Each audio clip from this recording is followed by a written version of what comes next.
Mais de 20 hospitais do estado do Rio Grande do Sul estão nessa situação. Aqui no HCB, o superintendente garante que não há restrições e isso deve permanecer nos próximos dias.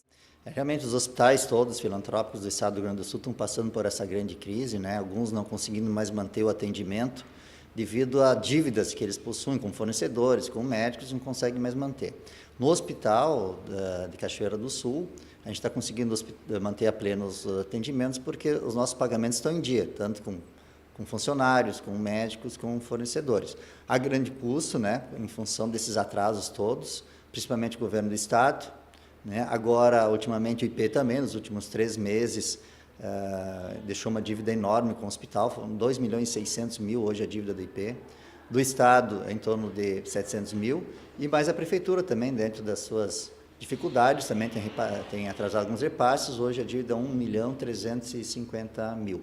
Então, realmente nos assusta bastante esses atrasos. O hospital ele já tem uma situação econômica no limite, um equilíbrio tênue, né? A gente luta muito para manter o equilíbrio do hospital, mas com esses atrasos todos, alguns atrasos também vão ser passados para esses nossos fornecedores, possivelmente se nada for feito, né, em relação a pagamentos por parte do Estado, município ou do IP. Esse problema vem sendo enfrentado pelo HCB e outros hospitais há 5 anos. Desde esse tempo, desde o início, funcionários foram demitidos, custos foram diminuídos também? Nós tivemos uma grande crise, né? Foi no ano 2014 para 2015, onde houveram cortes do Estado de recursos, e já faz 5 anos, então, que nós não temos mais nenhum tipo de reajuste dos nossos contratos com o SUS, seja ele a nível municipal, estadual ou federal. Então, as despesas aumentam, né? Uma pressão para aumentar despesas, porque aumentam medicamentos, tem um acordo coletivo dos funcionários, enfim, a despesa na própria área da saúde, exigências como do Corpo de Bombeiros e Vigilância sempre nos fazem ter uma pressão sobre a despesa e não tem nenhum reajuste na receita SUS.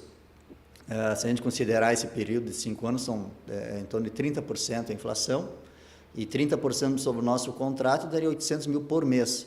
Então, se nós tivéssemos os contratos atualizados, nós teríamos 800.000 a mais por mês para fazer frente a essas despesas, inclusive com novos investimentos.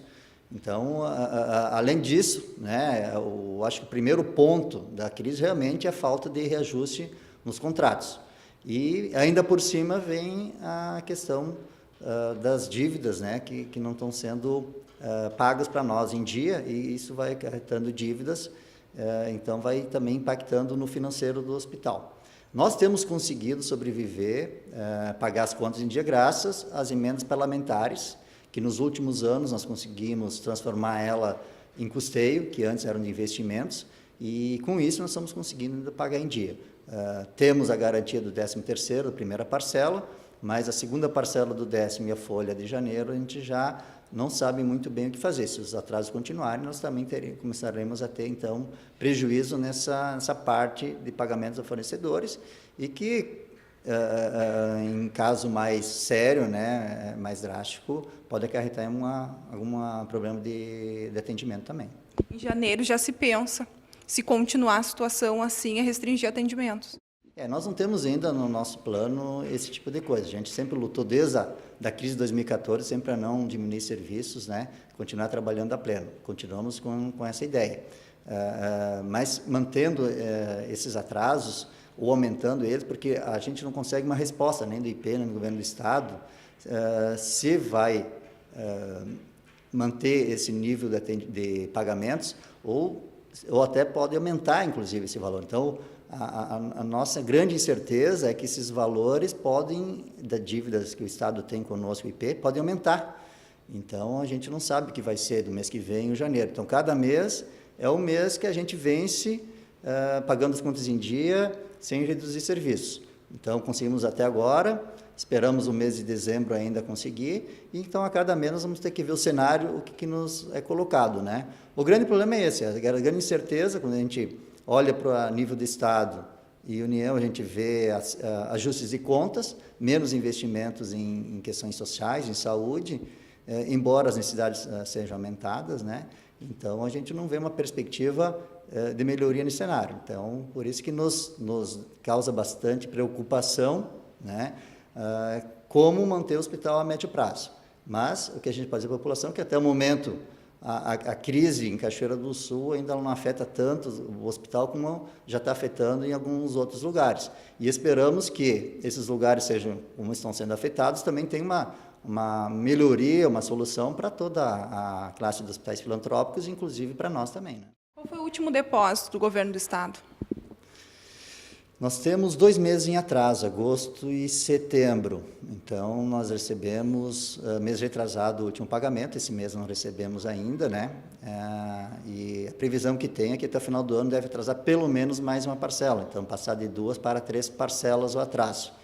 Então, é algo também, justamente as notícias não são muito boas nesse aspecto, né? Mas, como a gente disse, né, a crise está instalada em todos os hospitais filantrópicos, alguns já estão com uma crise mais adiantada, porque não estão conseguindo nem pagar fornecedores, nem funcionários, já estão paralisando alguns serviços.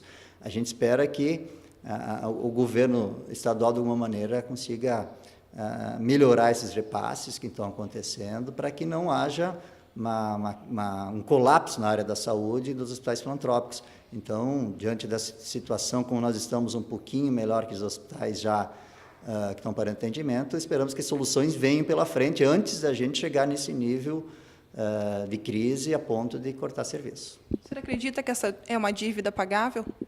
A gente sempre tem esperança, né? A gente trabalha há muitos anos na área da saúde, sempre houveram bastante dificuldades. Acredito que seja essa mais uma que a gente vai passar. Então, sempre tem a renovação, né? Existe um novo governo, existem novas formas de ver as coisas e esperamos, então, que a própria crise da economia, onde nós tivemos inclusive, índice negativo de crescimento no Brasil, agora já mudou para positivo. Então, espero que essas notícias macroeconômicas consigam melhorar a situação do país, a situação do Estado, e que possam atender melhor as necessidades da saúde, e nisso se inclui os hospitais filantrópicos. Também muito obrigada, então, por todas as informações. Eu que agradeço. Boa tarde a todos.